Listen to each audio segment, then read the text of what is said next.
Prilikom kopanja bašte na lokalitetu Bare na padini Gradovrha u Solunu kod Tuzle pronađena su dva metalna nalaza.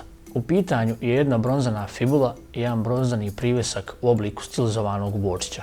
Ovdje ćemo govoriti o izvanrednom primjerku privjeska u obliku vočića koji je rađen od bronze i ima tamno-zelenu patinu koja je dobrim dijelom nasilno odstranjena. Predstavljen je u stilu stilizovanog vočića, a liven je u kalupu. Dužina figure od gubica do repa iznosi 8,5 cm, visina 3 cm, a težina 55,750 grama. Glava vočića je duga i uska.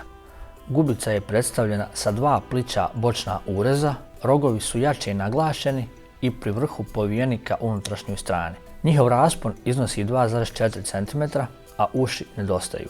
Vrat je nešto duži, trup vočića je okruglog presjeka, a na leđima se nalazi dodatak u vidu petlje koja je služila za vješanje figure o neki predmet.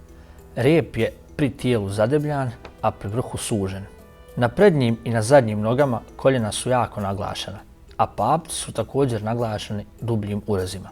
Predmet na kojem je visio ovaj privjesak nažalost nije pronađen, te se ne može govoriti o kakvom je predmetu riječ.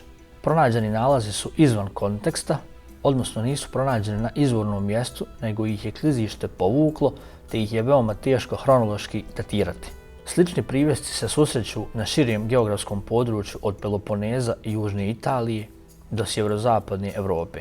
Analognim poređenjem sa sličnim privjescima iz Kostolca može se pretpostaviti hronološka determinacija u vrijeme starijeg željeznog doba, odnosno Halštata, to jest u period oko 800 godina prije nove ere.